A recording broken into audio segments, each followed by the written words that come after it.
श्रीशैलेशदयापात्रं दीपक्त्यादिगुणार्णवं यतीन्द्रप्रवणं वन्दे रम्यजामातरं मुनिं रम्यजामातृयोगीन्द्रपादरेखामयं सदा तदा यत्तात्मसत्तादिं रामानुजमुनिं भजे। लक्ष्मीनाथसमारम्भां नादयामुनमध्यमाम् अस्मत् आचार्यपर्यन्तां वन्दे गुरुपरम्पराम्। यो नित्यमच्युतपदाम्बुजयुग्मरुक्म व्यामोहदस्तदितराणि तृणाय मेने अस्मद्गुरोर्भगवतोऽस्य दयैकसिन्धो रामानुजस्य चरणौ शरणं प्रपद्ये। माता पिता युवतयस्तनयादिविभूतिः सर्वं यदेव नियमेन मतन्वयानाम् आद्यस्नः कुलपतेर्वकुलाभिरामं श्रीमत्ततङ्घ्रियुगलं प्रणमामि मूर्ध्ना। भूतं सहश्च महदाह्वयभट्टनाद श्रीभक्तिसारकुलशेखरयोगिवाहान् भक्ताङ्घ्रिरेणुपरकालयतीन्द्रमिश्रान् श्रीमत्पराङ्कुशमुनिं प्रणतोऽस्मि नित्यम्। श्रीमद्यतीन्द्रवरयोगिपदाब्जभृङ्गं श्रीवानशैलमुनिवर्यदयैकपात्रं विख्यातवेदशिखरोभयतत्त्वबोधं रामानुजं कलिचितं मुनिमाश्रयामः। பணவாழ் அரவணை பள்ளி பயில்பவர்க்கு எவ்வுயிரும் குணபோகம் என்று குறுகை கதிபன் உரைத்ததுய்ய உணர் பாவின் உட்பொருள் ஒன்றும் அறியா உலகறிய மணவாளன் மாறன் மனமுரைத்தான் வன்முடும்பை வந்தே. நாயனார் திருவடிகளே சரணம். அனைவருக்கும் வணக்கம். இப்போ அந்த முந்தின கிளாஸில் பார்த்ததில் கொஞ்சம் பாக்கி இருக்குது. அதை முடிச்சுட்டா நம்ம இந்த தீர்ப்பாரையாமினிக்கு போயிடலாம். இதில் என்னன்னாக்க இதுதான், அதாவது பிள்ளைலோகாச்சாரியார் அப்படிங்கிற ஆச்சாரியர் எழுதிய அந்த முமுக்ஷுப்படி அப்படிங்கிறதுலேருந்து அந்த திருமந்திரார்த்தம் என்ன அப்படிங்கிற சுருக்கமாக கொடுத்துருந்தாங்க. அதில் ஒரு பேரா பார்த்துட்டோம். அதாவது பக்கம் 171 எடுத்துக்கோங்க. அதில் முதல் பேராகிராஃப் நம்ம பார்த்துட்டோம். ரெண்டாவது பேராகிராஃபு இப்போ நான் படிக்கிறேன். படிச்சுட்டு அதனுடைய எளிமையான பொருளை நம்ம பார்த்துக்கலாம். நான் என்னுடைய ரக்ஷணத்திற்கு சம்பந்தப்பட்டவன் அல்லன் என்பது நம என்னும் சொல்லிற்கு பொருள். திருவெட்டெழுத்தில் ரெண்டாவது பதம் என்ன? நமக. அதுக்கு என்னன்னா, நான் எனக்கு உரியவன் அல்லன் அப்படிங்கிறது தான் அந்த நம பதத்தோட அர்த்தம். வெரி சிம்பிள், ரொம்ப சிம்பிள். நான் என்னுடைய ரக்ஷணத்திற்கு உரியவன் அல்ல, என்னை காப்பாற்றிக்கிறது என்னால் முடியாது அப்படின்னு டிக்ளேர் பண்ணுறது தான் அந்த நம பதத்துடைய அர்த்தம். இப்பொருளால் மேலே கூறி அகாரத்தின் பொருளான ஸ்ரீமன் நாராயணனால் ரட்சிக்கப்படுபவன் என்ற பொருள் போதரும். சரி, என்னையே நான் காப்பாற்றிக்க முடியலன்னா அப்போ என்னை காப்பாற்ற போகிறது யாரு அப்படின்னு பார்த்தாக்கா, பிரணவத்தில் அகாரத்தால் உணர்த்தப்பட்ட சர்வ ரக்ஷகனான ஸ்ரீமன் நாராயணனே என்னை ரட்சிக்க போகிறான் என்னும் பொருள் தன்னிடையே அங்கே தேர்ந்துவிடும். இறைவனே உபாயம் என்ற துணிவு பிறக்கும். இப்போ அவன் தான் ரக்ஷகன் அப்படின்னா அப்போ அவன் தான் உபாயம் ஆகணும். அவனே வழியாகி அவனே நெறியாகி என்னை அவன் அழைத்து சென்று அவன் திருவடிகளிலே சேர்த்து கொள்ள வேண்டும். எனக்கு நான் உரியன் அல்ல, என்னுடைய ரக்ஷணத்தில் எனக்கு பொறுப்பு இல்லை. அப்போ யார் பொறுப்புனா, பிரணவத்தில் அகாரத்தால் அவரக்ஷனே என்கிற தாதுவிலிருந்து ஏற்பட்டதால ரக்ஷணத்தை தன்னுடைய தன்மையாக பண்பாக கொண்டிருக்கும் எம்பெருமான் ஸ்ரீமன் நாராயணனாலே நான் ரட்சிக்கப்படுவேன். எனவே அவனே உபாயம், அவனே வழி என்பது நமக்கு தேரும் அப்படின்ட்டு இதனையே இங்கு உபாயத்தில் உறுதி என்கிறார். அது உபாயத்தில் உறுதி. சர்வரக்ஷகனாக எம்பெருமான் ஸ்ரீமன் நாராயணனே எனக்கு உபாயமாக போகிறான். எதற்கு உபாயமாக போகிறான்? நான் வீடு பேற்றை பெறுவதற்காக, நான் மோட்சலோகத்தை பெறுவதற்காக எனக்கு உபாயமாக ஸ்ரீமன் நாராயணனே ஆகப் போகிறான் என்ற துணிவு, உறுதி பிறந்து விடுகிறது. ஆச்சா, அதுக்கப்புறம் என்கிறார் இந்த இதில் இதையே இங்கு உபாயத்தில் உறுதி என்கிறார்கள். அவனே ரக்ஷகன், அவனே உபாயம் என்று அந்த உபாயத்தில் உறுதி என்கிறார்கள். நமஸ் என்பது ந என்றும் ம என்றும் இரண்டு எழுத்துக்களை கொண்டது. மா என்கிற இத்தால் தனக்குரியன் அன்று என்கிறது. தனக்குரியன் அன்று மா என்கிறதால் தனக்கு உரியன். மம மம நான் எனக்கு உரியன் என்கிறது. நான் என்பது அத்தை தவிர்க்கிறது. மம மம மமான்னு சொல்லிட்டு இருந்தா நானே தான், எனக்கே உரியவன், நானே என்னை காப்பாற்றிக் கொள்வேன், நானே உபாயங்களை கண்டுபிடிப்பேன் என்ற எண்ணத்தோடு இருப்பது மம. அது மா என்னும் எழுத்து. அதை தவிர்ப்பது, அதை பூர களைந்து எடுப்பது தான் இந்த ந. ஆக நம என்னும் போது என்னை நான் ரட்சித்து கொள்ள கடவேன் அல்லன், நான் எம்பெருமான் ஸ்ரீமன் நாராயணனாலே ரட்சிக்கப்படுவன், அவனே உபாயமாவான் என்பதை நம பதம் சொல்கிறது. ஆக நம என்கிற இத்தால் தனக்குரியன் அன்று என்கிறது. இத்தால் விரோதியை கழிக்கின்றது. நான் எனக்கு உரியன் அல்லன் அப்படின்னா 3 விரோதிகள் கழிந்துவிடும். இப்போ நானே பார்த்துக்கொள்வேன், நானே உபாயத்தில் ஈடுபடுவேன் என்றிருந்தால் 3 விரோதிகள் சித்திக்கும். இந்த நம என்று சொல்லிவிட்டதால் அந்த 3 விரோதிகள் கழிந்து விடுகின்றன. அது என்னெல்லாம் விரோதி அப்படின்னு சொல்ல வராங்க. விரோதிகள் தான் 3 விரோதிகள் என்னென்ன? அதாவது ஸ்வரூப விரோதியும், உபாய விரோதியும், பிராப்ய விரோதியும். பிராப்யம்னா பலன். பிராப்ய விரோதி, உபாய விரோதி, ஸ்வரூப விரோதி 3மே கழிஞ்சிடும். எப்போ நம்ம நமன்னு சொன்னோமோ இந்த 3 விரோதிகளும் கழிந்து விடுகின்றன அப்படிங்கிறாங்க. ஸ்வரூப விரோதி கழிகையாவது நானே யானே நீ என்னுடைமையும் நீயே என்று இருக்கை.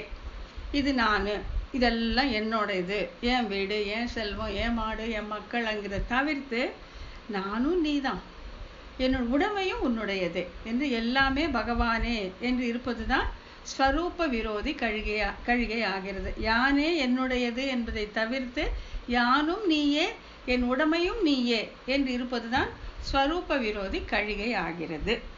அடுத்தது உபாய விரோதி கழிகையாவது களைவாய் துன்பம் களையாதொழிவாய் களைகண் மற்றிலேன் என்று இருப்பது தான் உபாய விரோதி கழிவது. களைவாய் துன்பம் களையாதொழிவாய், எனக்கு இந்த பிறவியில் போட்டு இந்த சம்சார சுழற்சியில் போட்டால் அது எனக்கு தாங்க முடியாத துன்பம். அந்த துன்பத்தை நீ களையாதொழிவாய், நீ தீர்த்து வை, இல்லை தீர்த்து வைக்காம கூட போ. களைகண் மற்றிலேன், உன்னை தவிர எனக்கு இன்னொரு உபாயம் கிடையாது. இந்த சம்சாரத்திலே ஆழ்த்தி என்னை எத்தனை லட்சம் பிறவிகள் போட்டு என்னை நீ வறுத்து எடுத்தாலும் உபாயத்தில் நான் ஈடுபட மாட்டேன். களைவாய் துன்பம் களைகண் மற்றிலேன் வளைவாய் நேமிப்படையான்ட்டு நீ தான் அந்த குழந்தை கிடந்த மாமாயான்ட்டு அந்த கும்பகோணத்தில் இருக்க பெருமாள் கிட்ட நம்மாழ்வார் விண்ணப்பம் செய்கிறார். களைவாய் துன்பம் களையாதொழிவாய் களைகண் மற்றிலேன், நீ என் துன்பத்தை போக்காம போ, எப்படி வேணா பண்ணிக்கோ, ஆனால் களைகண் மற்றிலேன், உன்னை தவிர எனக்கு உபாயம் இல்லை என்று இருப்பது தான் உபாய விரோதியை கழித்து கொள்ளுதல். அடுத்தது பிராப்ய விரோதி என்ன அப்படின்னு பார்த்தா மற்ற நம் காமங்கள் மாற்று அப்படின்ட்டு. இது யார் சொன்னது?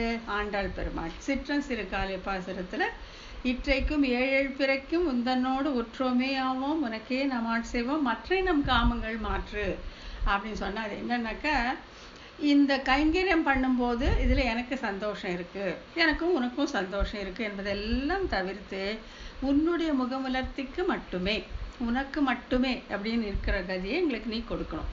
மற்ற நம் காமங்கள் மாற்று. இதில் ஒரு பலனை எதிர்பார்த்தோ எங்களுக்கு ஒரு மகிழ்ச்சியை எதிர்பார்த்தோ நாங்கள் செய்யக்கூடாது. எல்லாம் உன் முக உழப்புக்காகவே இருக்க வேண்டும் என்பது தான் பிராபியத்தில் விரோதி கழிகை அப்படின்னு சொல்லிடுறாங்க. இதுக்கப்புறம் என்னன்னாக்கா, இங்கே ஒரு சுருக்கமாக ஒன்று சொல்லியிருக்காரு பிள்ளைலோகாச்சாரியார். அது என்னன்னா, ஈஸ்வரன் தனக்கேயாக இருக்கும், அசித்து பிறர்க்கேயாக இருக்கும், ஆத்மா தனக்கும் பிறர்க்கும் பொதுவாய் இருக்கும் என்ற முற்பட்டு நினைவு அங்கன்றுக்கே அஜித்தை போல தனக்கேயாக என்னை கொள்ளுவேன் என்கிறது நமசால் என்பது ஸ்ரீ முமுக்ஷுப்படி ஸ்ரீ சுக்தி. என்னன்னா, ஈஸ்வரன் தனக்கேயாக இருக்கும், அவன் சர்வ சுதந்திரன் அல்லவா, அவனை நியமிப்பார் ஒருவருமே கிடையாது. நிரங்குச்ச சுதந்திரன், ஒரு அங்குசத்தால் அடக்க இயலாத யானை போன்ற சுதந்திரன். ஆகையால அவனுக்கு எல்லாமே தனக்கு தான். அவனுக்கு இது உனக்கு, இது மற்றவங்களுக்கு சொல்ல நியமிக்கிறதுக்கு யாருமே இல்லை. ஆகையாலே அவன் சர்வ சுதந்திரன். ஆகையாலே ஈஸ்வரன் தனக்கேயாக இருக்கும், அவன் எல்லாம் தனக்குன்னு தான் இருப்பான். அச்சித்து பிறர்க்கேயாக இருக்கும். அச்சித்து அப்படின்னா ஜடப்பொருள், அதுக்கு சைதன்யம் கிடையாது, அறிவு கிடையாது. அது எப்போ பிறர்க்காக தான் உபயோகப்படும். ஒன்னா ஜீவனுக்கு உபயோகப்படும், இல்லாட்டி எம்பெருமானுக்கு உபயோகப்படலாம். பிறர்க்கேயாக இருக்கும். இந்த ஜீவன் இருக்கான் பார்த்தீங்களா, இவன் வந்து தனக்கும் பிறர்க்கும் இருப்பான். தனக்காக இருப்பது ஏன் அப்படின்னு பார்த்தா, இந்த மா வருது இல்லையா, பிரவணத்தில் வர மானால அந்த ஞானம், அந்த ஞானத்தால் அவன் வந்து நான் போக்த்ரு, நான் அனுபவிக்க கடவேன் என்பதால் தனக்காக இருப்பான். ஆயப்பதத்தை பார்க்கும்போது பிறர்க்காக, எம்பெருமானுக்கு கைங்கரியம் செய்ய வேண்டும் என்று இருப்பார். ஆகையாலே இந்த நமபத அர்த்தம் மனதில் விழுவதற்கு முன்பு ஜீவன் வந்து தனக்கும் பிறர்க்கும் இருப்பான். அதாவது ஞானத்திலும் இருப்பான், கைங்கரியத்திலும் இருப்பான். நமபத அர்த்தம் தன் மனசில் விழுந்தவுடன் அச்சித்தை போல பிறர்க்கேயாக இருக்கும். அச்சித்தை போல நீ என்னை கையாண்டு கொள், உன் விருப்பம் போல் என்னை நீ விநியோகம் கொள் என்று அந்த பாரதந்திர ஸ்வரூபம் வந்தவுடனே தான் அதுதான் நமசால் பெறப்படும் அந்த லாபம் அப்படின்னு சொல்றாங்க. தனக்கும் பிறர்க்கும் ஞானமும் கைங்கரியமும் ரெண்டுமே இருக்கும் போது அதை விட்டுட்டு, அந்த ஞானத்தால் எனக்கு உரியன் என்பதை விட்டு கைங்கரியமே பிரதானம் என்று பிறர்க்கே உரியது, எம்பெருமானுக்கே உரியது ஆகும் பொழுதுதான் அதுதான் நமசால் பெறப்படும் பொருள் அப்படின்னு சொல்றாங்க. தனக்கேயாக என்னை கொள்ள வேண்டும், உன்னுடைய கைங்கரியத்துக்காகவே என்னை வச்சுக்கோ, எனக்கு அதில் போக்கியதையே வேண்டாம், நீயே அனுபவிச்சுக்கோ அப்படின்னு சொல்றது தான் நமபதத்தால் பெறப்படும் பொருள். அடுத்து இறைவன் சித்தோபாயம் ஆகையாலே பலம் விளம்பத்திற்கு காரணம் இல்லாமையால் நான் நினைத்த பலத்தை இப்பொழுதே பெற வேண்டும் என்ற பேற்றினை பெறுவதிலே பதற்றம் உண்டாகிறது என்றபடி. அதாவது இப்போ எம்பெருமான் தான் உபாயம்ங்கிறது நம்ம பதத்தால் நமக்கு கிடைச்சிட்டது இல்லையா. எனக்கு நான் ரக்ஷகனகரில் நீயே ரக்ஷகன்னு சொன்ன பிறப்பால உபாயத்தில் துணிவு, நீயே தான் உபாயம்னு சொன்னப்படும் வேலை அவனோடது. அவன் வந்து இந்த சம்சாரத்திலிருந்து விடுவித்து இந்த ஜீவனை கொண்டு போக வேண்டியது அவனுடைய வேலை, அது அவன்கிட்ட ஒப்படைச்சாச்சு. இப்படி நம்ம சொன்னப்புறம் பேற்றுக்கு ஏன் இவ்வளவு காலம் ஆகிறது, பலம் கிடைக்க ஏன் இவ்வளவு நேரம் ஆகிறது என்கிற சந்தேகம் அங்கே வந்து அந்த பேற்றுக்கு துவரை என்னும் நிலை ஏற்படுகிறது. சாத்தியோபாயமாக இருந்தால் நான் செய்யும் சாதனங்கள் முடிவுற்ற பின்னரே சாத்தியமாக பேரு கிடைக்க கூடியதால் அதுகாரும் ஆறி இருக்கலாம். உபாயங்களை ஈடுபடுறான்னு வச்சுக்கோங்களேன், கர்மயோகம், ஞான யோகம், பக்தி யோகம், என்னென்ன உபாயம் இருக்கோ அதில் ஈடுபடும் போது நான் செய்கிறேன், நான் பண்ணுறதுனால இதில் தப்பு இருக்கலாம், டைம் பிடிக்கலாம், இன்னும் பல பிறவி ஆகிறான்னு ஆறி இருக்கலாம். நான் பண்ணுறதுனால இது லேட் ஆகுது, பரவாயில்ல அப்படின்னு ஒரு வாட்டி பண்ணலாம்னு சொல்லிட்டு அந்த லேட் ஆகுற அந்த கால விளம்பத்தை பொறுத்து கொள்ளலாம். ஆனால் சித்தோபாயமான எம்பெருமானை பற்றிய பிறகு இந்த கால விளம்பத்தை, இந்த டைம் வேஸ்ட் ஆகுறத இவனால் பொறுத்து கொள்ள முடிவதே இல்லை. அதை தான் நம்ம பேற்றுக்கு துவரை அப்படின்னு சொல்கிறோம். இது அங்கனமன்று. நாராயணன் என்றது நாரங்களுக்கு அங்கே தப்பு இருக்குது, அயரும் இருக்குது, அடிச்சுட்டு அயனம்னு எழுதிக்கோங்க. நாரங்களுக்கு அயனம் என்றபடி நாரங்கள் ஆவன நித்திய வஸ்துக்களுடைய திரள். இந்த நாராயண நாமம் பார்க்கும்போது நம்ம பலமுறை பார்த்துருக்கோம். இந்த அண்டத்தில் உள்ள எல்லா வஸ்துக்களுமே எம்பெருமானை தவிர, அவனுடைய திருமேனியை தவிர, அவன் திருமேனியும் கூட இதிலே வரும்ன்றாங்க. எல்லாம் அந்த நித்திய வஸ்துக்களுடைய திரள் வந்து நாரங்கள் அப்படின்னு சொல்லப்படும். இந்த நாரங்களுக்கு இருப்பிடமாக இருப்பவன் நாராயணன், நாரங்களை தன் இருப்பிடமாக கொண்டவன் நாராயணன். இந்த பேர் வந்து அவனுக்கே உரியது, இன்னொரு தெய்வத்துக்கு வைக்கவே முடியாத அளவுக்கான பெயர் இந்த நாராயணன் அப்படிங்கிறது. நாரங்களாகவன நித்திய வஸ்துக்களின் திரள். அயனம் என்றது இவருக்கு ஆச்சரியம் என்றபடி அங்க அயாம் இருக்குது, அயனம்னு திருத்திக்கோங்க. அங்க நன்றிக்கே இவை தம்மை ஆச்சரியமாக உடையவன் என்னவுமா, உள்ளும் புறமும் வியாபித்து அந்தர்பகிஷ்ட தத் சர்வம் வியாபிய நாராயண ஸ்திதின்னு சொல்லிட்டு அவன் வஸ்துக்கு உள்ளேயும் இருப்பான், வஸ்துக்கு வெளியிலையும் இருப்பான், வஸ்துக்களுக்கு இருப்பிடமாக இருப்பான், வஸ்துக்களை தன் இருப்பிடமாக கொண்டிருக்கும் அந்த அகடித்த கடனா சாமர்த்தியம் எம்பெருமான் ஸ்ரீமன் நாராயணன் ஒருவனுக்கே உரியது என்னவுமா. இவை இரண்டாலும் பலித்தது பரத்வ சௌலபியங்கள். பரத்வம்னா அவனுடைய எல்லையற்ற மேன்மை, பரமாத்மாவாக இருக்கும் தன்மை. அந்த பரத்வத்தால அவன் நாரங்களுக்கு அயனமாக இருக்கிறான். சௌலபியம் சுலபமாக இருக்கும் தன்மையால் நாரங்களை தன் இருப்பிடமாக கொண்டிருக்கிறான். ஆகையாலே இந்த உள்ளும் புறமும் வியாபித்திருப்பதாலே அவனுடைய சௌலபியமும் பரத்வமும் தெரிகிறது. எம்பிரான் எந்தந்தை என்கையாலே ஈஸ்வரனே எல்லா உறவு முறையும் என்கிறது. ஒருத்தர் நமக்கு உள்ளேயும் இருக்காங்க, நமக்கு வெளியும் இருக்காங்கன்னா அவனை தவிர வேற உறவு என்ன இருக்க முடியும் நமக்கு? அவனே எல்லாம், தந்தை, தாய், மக்கள், செல்வம், வீடு, நிலம் எல்லாமே எம்பெருமான் ஸ்ரீமன் நாராயணன் தான். அப்படி இவை இரண்டாலும் அதாச்சு. என்கையால ஈஸ்வரனை எல்லா உறவு முறையும் என்கிறது. ஆய என்ற இத்தால் சென்றால் குடையாம். அந்த பாசனம் நம்ம பலமுறை பார்த்துருக்கோம். ஆதிசேஷன் வந்து சென்றால் குடையாம், இருந்தால் சிங்காசனமாம், நின்றால் மரவடியாம்ட்டு எல்லா கைங்கரியமும் அவரே செய்வது போல இந்த ஆய பதத்தால் உனக்கு எல்லா கைங்கரியமும் நானே செய்யப்பட வேண்டும் என்கிற கைங்கரிய பிரார்த்தனை சொல்லப்பட்டது. என்கிறபடியே எல்லா அடிமைகளும் செய்ய வேண்டும் என்பதை கூறுகிறது இங்கே. ஆகையால் வழுவிலா அடிமை செய்ய வேண்டும் நாம் என்கிற பிரார்த்தனையை காட்டுகிறது. ஆக திருமந்திரம் எம்பெருமானுக்கே உரியேனான நான் பிரணவார்த்தம், எனக்குரியன் அன்றிக்கே ஒழிய வேண்டும் நம பதார்த்தம், சர்வசேஷியான நாராயணனுக்கே நாராயண பதார்த்தம், எல்லா அடிமைகளும் செய்ய வேண்டும் ஆய பதார்த்தம். சுருக்கமாக கொடுத்துட்டாரு பிள்ளைலோகாச்சாரியார். வேணும் என்று ஆயிற்று என்று முமுட்சுப்படி ஸ்ரீ சூக்திகள் இங்கே குறிக்கொள்ளத்தக்கதாகும். முமுட்சுப்படியில் இருக்கக்கூடியது இதே தான். நாயனார் சொன்னதே வந்து முமுட்சுப்படிங்கிற அந்த கிரந்தத்தில் பிள்ளைலோகாச்சாரியார் சொல்லியிருக்கார். இப்போ நம்ம அடுத்த சூத்திரத்துக்கு போயிடலாம். 134 தோழி தாய் தலைவி என்னும் இந்த 3 நிலைகளும் ஆழ்வார் பேச்சிலே தோன்றுமோ என்ற கேள்விக்கு இவர் அருளி செய்த திருவாய்மொழி பாசுரங்களில் இந்த 3 நிலைகளும் தோன்றும். எவ்வாறு தோன்றும் என்பது இந்த சூத்திரத்தில் விளக்கப்படுகிறது. சூத்திரமும் பெருசு, விளக்கம் ரொம்ப ரொம்ப பெருசு. ஆகிட்ட கொஞ்சம் கொஞ்சமாக நம்ம பார்த்துக்கலாம். சகின்னா யாரு? தோழி. வேரி விலக்கி ஆசை அறுத்து அறத்தோடு நின்ற 3ல் அனன்ஹாரியத்துவமும். தோழி பாசனம் தோழி பதிகங்களான இந்த 3 வெறி விலக்கி ஆசை அறுத்து அறத்தோடு நிற்கிற இந்த 3 இதெல்லாம் என்னன்னு பின்னால பார்க்கலாம். இதுல வந்து அனன்ஹாரியத்துவம், அதாவது மற்றொருவருக்கு அடிமையாகாத அந்த நிலைமை தோன்றும். சம்பந்த ஞானம். ஆகையால பிரணவத்துல யார் சொல்லப்படுறது? தோழி. தோழி என்ன சொல்றா? சம்பந்த ஞானம் சொல்றா.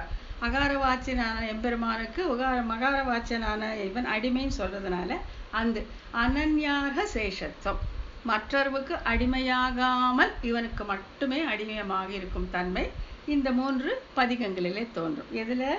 வெறி விலக்கி ஆசையறுத்து அறத்தோடு நின்ற இந்த 3 அனன்யாகத்துவமும். அதுக்கப்புறம் வந்து அது அடுத்த எழுத்து தானே, பிரணவத்துக்கு அடுத்தது நம பதம் இல்லையா?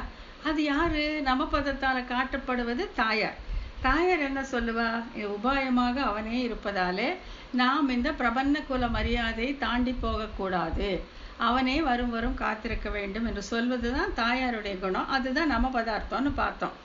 அது எந்தெந்த பதிகங்களை தெரியுதுன்னா, வாடி மெலிந்து பித்தேறி ஏற பேசி கட்டிழந்து அகன்று சார்வதே வலித்தமை சாதனமாமோ என்று சதா அஞ்சி முறைப்பட்டு முறை இடுகிற 7ல் அத்தியவசாயமும்.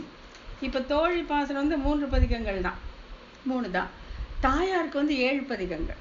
அந்த 7 பதிகங்கள் என்ன தோன்றதுன்னா அத்தியாவசாயமும். அத்தியாவசாயம்னா துணிவு, அதாவது உபாயத்தில் துணிவு. இதுதான் உபாயம். நம்ம எம்பெருமானை உபாயமாக பற்றி ஆயிற்று, அவன் வரத்து கொஞ்சம் முன்ன பின்ன ஆகலாம், அந்த விளம்பத்தை பொறுத்து கொண்டு இருக்க வேண்டுமே தவிர பிரபன்ன குல மரியாதை மீறி வெளியில போகக்கூடாது என்று அந்த துணிவு, அந்த பேற்றில் துணிவு தான் அத்தியவசாயம் அப்படின்னு சொல்றாங்க. அதுல எத்தனைன்னா 7 பதிகங்கள், 7 திருவாய். புத்திரி மகள், அந்த தலைவி எத்தனைனாக்கா, பலகால் ஆழ்விட்டு ஆற்றாமை சொல்லி கவராதவை விட்டு இறைக்க மடல் எடுத்து கண் புதைய போக்கற்று உரு நெஞ்சுகள் எழ கூடுநாள் தேடி தாழ்ந்ததற்கு ஊடி உசாத்துணை அறுத்து சூழவும் பகைமுகம் செய்ய தடை நில்லாதே புயக்கற்று மாலையும் காலையும் பூசலிடுகிற 17ல் வரை தெரியும். 17 பதிகம். தலைவிக்கு மட்டும் 17 பதிகம். இதுல வந்து பேற்றில் துவரை, பலன் கிடைக்காதனால அந்த துடிப்பு, அந்த துவரை, அது வந்து மகளுடைய பேச்சிலே தெரியும். அது வந்து நாராயணாய பதமாக இருக்கும் அப்படின்னு சொல்லி பிரிச்சு காட்டிருக்காங்க. இப்ப நம்ம முதல்ல வந்து தோழி பாசனங்கள் தான் பார்க்க போறோம். நான் நினைச்சேன் வந்து 3 பார்த்துலான்ட்டு, பட் முடியாது போல இருக்கு. அதனால தீர்ப்பாறை யாமினி மட்டும் இன்னைக்கு நம்ம பார்த்துக்கலாம். அதாவது தோழி பாசுரங்கள் வந்து 3 திருவாய்மொழிகள். அதை திருவாய்மொழின்னு சொல்லலாம், திருப்பதிகங்கள்னு சொல்லலாம், எப்படி வேணா சொல்லலாம். அதாவது அந்த 11 பாசுரம், 10 பாசுரங்கள் வந்து அந்த கண்டென்ட், 11வது பாசுரம் வந்து நிகமன பாசுரம் அல்லது பல ஸ்ருதி பாசுரம் அப்படின்னு சொல்லுவாங்க. இந்த பாசுரங்களை கற்றுக்கொள்வதால் உங்களுக்கு என்ன நன்மை விளையும் அப்படின்னு சொல்கிறது அந்த பலஸ்ருதி பாசுரம். ஆகையால் இந்த ஒவ்வொரு பதிகத்திலும் 11 பாசுரம் இருக்கும். ஸோ தோழி பதிகங்களாக இருக்கிறது 3. ஸோ 3 × 11 33 பாசுரங்கள் வந்து தோழி பேச்சாக இருக்கக்கூடியது இந்த திருவாய்மொழியிலே. தோழி பாசுரங்கள் 3 திருவாய்மொழிகள் அல்லது 3 திருப்பதிகங்கள். பிரணவத்தின் உட்கருத்தை விளக்குபவர். பிரணவத்தின் உட்கருத்து என்ன?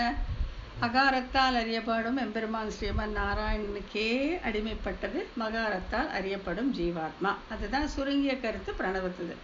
அந்த சம்பந்த ஞானத்தை உணர்த்துவதால் அது வந்து தோழி பேச்சு அப்படின்னு சொல்லி நம்ம சொல்லியிருக்கோம். ஸோ இதில் வந்து பார்த்தீங்கன்னா திருவாய்மொழி பதிகம் எதுன்னு சொல்லியிருப்போம், தோழியின் செயல் என்னன்னு பார்த்துருப்போம், அது உணர்த்தும் பொருள் என்னன்னு பார்த்துருப்போம். இப்போ முதல்ல எடுத்துட்டா தீர்ப்பாறை யாமினி. தீர்ப்பாறை யாமினி அப்படின்னு தொடங்கக்கூடிய அந்த பதிகம் திருப்பதிகம் அது வந்து 4ஆம் பத்தில் 6வது திருப்பதிகம். 4ஆம் பத்தில் 6வது திருப்பதிகம் அல்லது திருவாய்மொழி. அதில் 10 பாசுரங்கள் +1 நிகமன பாசுரம். இதில் வந்து தோழி என்ன பண்ணுறான்? இந்த 10 பாசுரங்களை தோழி என்ன பண்ணுறான்னா, தோழி வெறி விலக்குகிறாள். வெறி விலக்குதல் ஆகட்டும், ஆசை அறுக்கிறாள் என்பதும், அறத்தோடு நிற்று, இதெல்லாம் வந்து தமிழ் அகவியல் அகப்பொருள் இலக்கியத்தில் வரக்கூடிய இலக்கண சொற்கள். அது வெறி விலக்குதல் எப்படின்னா நம்ம தமிழ் அகத்துறையில் போய் பார்த்தா தெரியும். ஆகையால் இந்த பதிகத்தில் வந்து தோழி என்ன பண்ணுறா? வெறி விலக்குகிறாள். ஆனால் உட்பொருள் தான் நமக்கு இப்போ வேண்டியது. அது என்னன்னாக்கா, இவ்வுயிர் பிற தெய்வங்களுக்கு அடிமைப்பட்டதன்று அப்படின்னு தான் அதோடைய அந்த வெறி விலக்குதல் அப்படின்ட்டு தோழி வெறி விலக்குதாக அமைந்த இந்த 10 பாசுரங்கள் என்ன நமக்கு காட்டுதுன்னா, இந்த உயிர் இந்த ஜீவாத்மா ஆனது பிற தெய்வங்களுக்கு அடிமைப்பட்டதன்று. அதை தான் இந்த 10 பாசுரங்களை வந்து தோழி அந்த சம்பந்த ஞானமானது இந்த 10 பாசுரங்களே நமக்கு காட்டுவது என்ன அப்படின்னு பார்த்தீங்கன்னாக்கா, இந்த இறைவனுக்கே ஆட்பட்ட இந்த ஜீவாத்மா மற்ற தெய்வங்களுக்கு உரியது அன்று அப்படிங்கிறத முதல்ல காட்டிடுறாங்க. இப்போ நம்ம வந்து அந்த பாசுரங்களை எடுத்து பார்க்க ஆரம்பிச்சிடலாம்.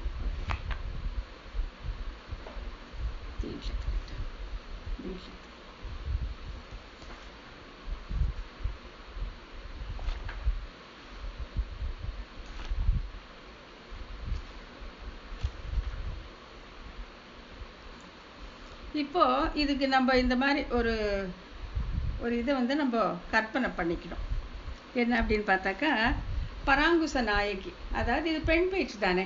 ஆகையால வந்து இங்கே நம்மாழ்வார் வந்து பராங்குச நாயகியாக இதற்கு முன் பதிகத்தில், இதுக்கு முன் திருவாய்மொழியில் எம்பெருமான் தன்னுடைய எல்லா சம்பத்தையும் காட்டி கொடுக்குறான். காட்டி கொடுத்த உடனே அவன் அவ்வளோ சந்தோஷமாக இருக்கிறான். ஆனால் எம்பெருமான் பிரிஞ்சு விடுறான். பிரிஞ்ச உடனே அந்த துயரம் தாங்க முடியாமல் அவள் வந்து அப்படியே மயக்கமாகி பேச்சு மூச்சற்று கிடக்கிறான். யார்? இந்த பராங்குச நாயகி. இப்போ என்ன ஆகுதுனாக்கா, இந்த மாதிரி இவன் மயக்கம் அடைந்து கிடைக்கிறத பார்த்த உடனே தாய்மார்கள் சுற்றத்தாரெல்லாம் என்ன பண்ணுறாங்கன்னா, கட்டுவீச்சியாக வரவழைக்கிறாங்க. கட்டுவீச்சின்னா யாருன்னா, குறி சொல்லக்கூடிய பெண். கட்டுவீச்சியை வந்து ஏன் இங்கே பொண்ணு இப்படி கிடக்குறான்னு தெரியல, பேச மாட்டேங்கிறான், சாப்பிட மாட்டேங்கிறான், ஐயோ என்னதான் ஆச்சு கண்டுபிடிச்சோன்னா, அந்த கட்டுவீச்சி வந்து தான் ஒரு கோல் வச்சுருப்பா இல்லையா, அதனால் அந்த கையை பார்த்து குறி சொல்கிறான். சொல்லிட்டு ஏதோ ஒரு தாழ்ந்த தெய்வத்தின் பெயரை சொல்லி, அந்த தெய்வம் வந்து இவன் மேலே ஏறி இருக்கு, அதனால தான் இவ இப்படி இருக்கிறா அப்படின்ட்டு குறி சொல்கிறான். அப்போ இந்த தாய்மார்கள் எல்லாம் என்ன கேட்குறாங்க, அப்போதைக்கு என்ன தான் பண்ணுறது, இந்த தெய்வத்தை விரட்டினா தானே எங்கள் பொண்ணு பழப்பா அப்படின்னு சொல்லும்போது, அந்த கட்டுவீச்சு என்ன சொல்கிறா, அந்த தாழ்ந்த தெய்வத்துக்கு உரியதெல்லாம் நீங்கள் படைக்கணும், நீங்கள் கறி படைக்கணும், நீங்கள் கல் படைக்கணும், அப்புறம் வந்து விதவிதமான வண்ணமான சோறெல்லாம் பண்ணி இவளுக்கு சுற்றி கொண்டு போய் நாச்சந்தியில் போடணும், அப்புறம் வந்து அணங்காடணும், நீங்கள் வந்து கூத்தாடணும், மாலை அடிக்கணும்ட்டு அந்த தாழ்ந்த தெய்வங்களுக்கு என்னெல்லாம் செய்யப்படுகிறதோ அதெல்லாம் செய்தால் இவளுடைய நோய் தீரும், இவள் மேல் ஏறி இருப்பது இப்படிப்பட்ட தெய்வம் அப்படின்னு ஒரு தேவதாந்திரத்தின் பெயரை சொல்கிறார். சொன்ன உடனே அந்த தாய்மார்களும் நம்ம பொண்ணு எப்படியா நல்லா ஆனால் போதுன்ட்டு அதுக்கு ஒத்துக்கிட்டு அதெல்லாம் செய்ய ஆரம்பிக்கிறாங்க. கட்டுவீச்சு சொன்னதெல்லாம் மாலை அடிக்கிறாங்க, அணங்காடுறாங்க, அப்புறம் வந்து இந்த விதவிதமான சோறு இறைக்கிறாங்க, கல் வைக்கிறாங்க, அப்புறம் மாம்சம் வைக்கிறாங்க, இதெல்லாம் வைக்கிறாங்க. இதை பார்த்த உடனே தோழி அப்படியே பதறி போயிடுறான். சம்பந்தினி அங்கே வருது. அதாவது இப்படி இவனுக்கே ஆட்பட்ட உயிரை இப்படி செய்கிறார்களே சொல்லிட்டு, அன்னைமேல் நீங்கள் என்னதான் செய்கிறீங்க, நீங்கள் செய்கிறது ரொம்ப தப்பு, இதெல்லாம் நிறுத்திட்டு நான் சொல்கிறபடி செய்யுங்க அப்படின்ட்டு இந்த 10 பாசுரத்தை ஒன்றொன்னா சொல்லிட்டு வரேன். அது என்னன்ட்டு பாசுரத்துலேருந்து முதல் அடி வந்து இவங்களை கண்டிப்பதாக இருக்கும், பிற்பகுதி வந்து என்ன செய்ய வேண்டும் அப்படின்னு சொல்கிறதாக இருக்கும். அதே மாதிரி இந்த 10 பாசுரங்களும் போகும். நம்ம ஒன்றொன்னா பார்க்கலாம். இப்போ நீங்கள் பாசுரம் எடுத்து வச்சுக்கலாம். பண்ணிக்கலாங்களா? தீர்ப்பாரை யாமினி எங்கனே நாடுதும் அன்னைமீர் ஓர்ப்பில் இவ்வொண்ணுதல் உற்ற நல்நோய் இது தேறினோம் தேர்ப்பாகு தான் செய்து அன்றை ஐவரை வெல்வித்த மாயப்போர் தேர்ப்பாகனார்க்கு இவள் சிந்தை துழாய்த்து இசைக்கின்றதே. இதுதான் பாசம் ஆச்சுங்களா? ஸோ இப்போ இந்த முதல் என்ன சொல்கிறேன்னாக்கா, அன்னிமேர் தாய்மார்களே, இப்படிப்பட்ட நிலைமை இவளுக்கு ஆன பின்பு இந்த நோயை தீர்க்க வல்லவர்களை நாம் எப்படி தேடி கண்டுபிடிக்க முடியும்? இவ்வளோ மயங்கி கிடக்கிறா. இப்போ இவளை சேர்ந்தவங்களை கூப்பிட்டோன்னு வச்சுக்கோங்களேன், அவங்களும் இதே மாதிரி மயங்கிடுவாங்க. ஆழ்வாரோட சேர்ந்தவர்கள் அவரை போலவே ஆய் விடுவார்கள் சொல்லுவாங்க. ஆகையால இவளுக்கு சேர்ந்தவங்களை கூட்டிட்டு வரல ஒன்றும் பிரயோஜனம் இல்லை.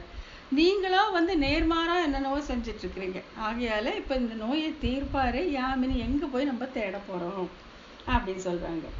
அப்புறம் நன்கு நிரூபிக்கும் அளவில் ஓர்ப்பாலாம் நினைச்சு பார்க்கும் பொழுது, அழகிய நெற்றி உடைய இப்பெண் அடைந்திருக்கிற இந்த நோயானது விலட்சணமான நோயாக இருக்கிறது என்பதை திண்ணமாக அறிந்தோம்.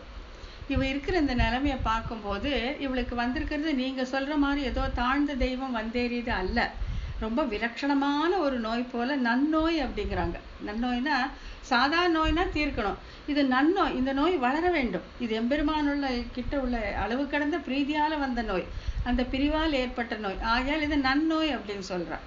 விலட்சணமான நோய் போல தெரிகிறது. நீங்கள் செய்யும் பரிகாரங்களுக்கும் இவள் நோய்க்கும் கொஞ்சம் கூட பொருத்தமே இல்லை என்பதை திண்ணமாக அறிந்தோம். தெரிஞ்சு போச்சு. அப்ப என்னதான் செய்யணும் அப்படின்னா, முன்பொரு காலத்திலே பாரத போரிலே பாகனாயிருந்து செய்ய வேண்டிய காரியங்களை தானே முன்னின்று நடத்தி பஞ்ச பாண்டவர்களை ஜெயம் பெற செய்வித்த ஆச்சரிய சக்தியுக்த பூமியில் தேர் வரும் பெருமாள் விஷயத்திலே இப்பராங்குச நாயகி தன்னுடைய மனமான துழாவை பெற்று அறிவழியா நிற்கிறாள். அப்படின்னாக்கா இந்த கண்ணன் எம்பெருமான் வந்து ஆச்சிரித பக்ஷபாதி. ஆச்சிரிதர்களுக்காக அவன் என்ன வேணுமா செய்வான். அவங்களுக்காக என்ன பண்ணான், கழுத்திலே ஓலை கட்டிக்கொண்டு துரியோதன சபைக்கு தூதாக சென்றான். அங்கே போய் நியாயமா நீங்க கொடுக்க வேண்டியதை கொடுத்துருங்க அப்படின்னு கேட்டபோது கௌரவர் வந்து கொடுக்க முடியாது அப்படிங்கிறாங்க. சரி 5 பேருக்கு 5 ஊராவது கொடுங்க, அவங்க பாட்டுக்கு வாழ்ந்து போவாங்கன்னா அதுவும் கொடுக்க முடியாதுங்கிறாங்க. ஒரு ஊசி நிலம் கூட கொடுக்க முடியாதுன்னு சொன்ன உடனே தான் அந்த மகாபாரத போர் மூழ்கிறது. அப்போ இந்த எம்பெருமான் வந்து பாண்டவர்களுக்காகவே அவங்களுக்காக தேரோட்டுறது என்ன, சூரியனை மறைக்கிறது என்ன, சங்கெடுத்து ஊதுறது என்ன, தேரை முன்னையும் பின்னையும் செலுத்தி மக்கள் போர் வீரர்களை அழிப்பதென்ன எல்லாம் பண்ணி என்னென்னவோ பண்றான். மகாபாரத போரை நம்ம பார்த்தா தெரியும். பண்ணி இந்த தன்னுடைய ஆச்சிரிதர்களுக்கு பக்ஷபாதி, தன்னுடைய பக்தர்களுக்கு அவன் ஓரவஞ்சனை உள்ளவன், அது நிஜம். அவனுடைய விஷயத்தை பத்தி பேசினா இந்த பொண்ணுக்கு நல்லா இருக்கும். நீங்க அதை விட்டுட்டு நோயே அவனால வந்தது, அவனை பிரிந்ததால வந்த நோய், நீங்க அது போய் ஏதோ வேற தெய்வம்னு நினைச்சிட்டு அதை சொன்னா அவள் மனம் வாடும் இல்லையா? ஆகையால நீங்க வந்து அவனை பத்தி பேசுங்க. அவன் கையில் உள்ள இந்த சங்கு சக்கரம்னு சொன்னீங்கனாலே இவளுக்கு கொஞ்சம் நல்லா ஆயிடும் அப்படின்னு சொல்லி இந்த பாசுரத்துல எடுத்து சொல்றாங்க. அப்புறம் இப்ப இந்த இடத்துல வந்து என்ன ஈட்ல என்ன சொல்றாங்கன்னா, அவளுடைய நெத்தி ஒண்ணுதல் அழகான நெத்தி அப்படின்னு சொல்றாங்க. இவளே நோய்வாய்ப்பட்டு கிடக்குறாளே, நெத்தி அழகா இருக்குன்னு சொல்றீங்களே அப்படின்னா, அங்க என்ன சொல்லப்படுதுன்னா, ஒருத்தன் செத்து போயிட்டானா, அம்புப்பட்டு செத்தானா, அடிபட்டு செத்தானா, இல்லை தண்ணீரில் மூழ்கி செத்தானா அப்படிங்கிறத வந்து பார்த்தாலே தெரியும், இதால இவர் இறந்துட்டார் தெரியும். ஆனா இவளை பார்த்தா, அந்த நெத்தி அழகை பார்த்தா அவன் எம்பெருமானோடு அவள் கூடி பிரிந்தாளுங்கிறது நல்லா தெரியுது. அவனோட கூடி இருந்தாளுங்கிறது அந்த அழகான நெத்தியை பார்த்தாலே தெரியுது. அந்த அழகுக்கு நம்ம ஆலத்தி கழிக்க வேணும் போல, திருஷ்டி சுத்தனம் போல அவ்வளோ அழகா இருக்கே. இதை பார்த்தப்புறம் கூடவா உங்களுக்கு தெரியல எந்த தெய்வம் அவளை ஆட்கொண்டதுன்னு தெரியலையா அப்படின்னு சொல்றாங்க. ஆகையால இது நன்னோய். இந்த நன்னோயை நீங்க வளர விடலாமே தவிர இதற்காக நீங்கள் இப்படி செய்யக்கூடாது. நீங்கள் ஏதாச்சும் பரிகாரம் செய்யணும்னா, அன்னைக்கு பாரத போரில பஞ்ச பாண்டவர்களுக்கு பக்ஷபாதியாக இருந்த அந்த எம்பெருமானுடைய திவ்ய ஆயுதங்களை பற்றி சங்கு சக்கரம் அப்படின்னு சொல்லுங்க அப்படின்னு சொல்லிடுறாங்க. இதுக்கு என்னன்னாக்கா இது அடுத்த பாசம். இந்த முதல் பாசம் இது இங்க என்னெல்லாம் இருக்குன்னு சொன்னா ஆக்ஷித பட்சபாதம், ஆக்ஷித சௌலபியம்.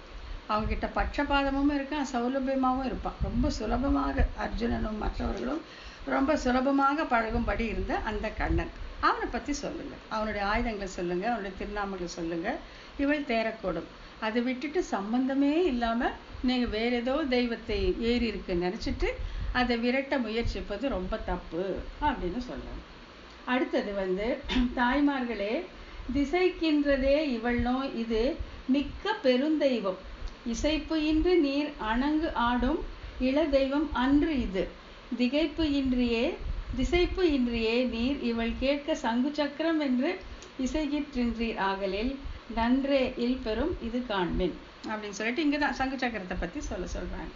இப்ப நீங்க பண்ற வேலைக்கும் சூத்திர தெய்வங்களை குறித்து பண்ணும் சாந்தியால் இவள் நோய் போகவே போகாது, இன்னும் ஜாஸ்தியாக வேணா ஆகலாம். ஏன்னா இவள் பாதிக்கப்பட்டிருக்கிறது அந்த மிகப்பெரிய தெய்வம் கண்ணன், இன்னும் மிகப்பெரிய தெய்வம்.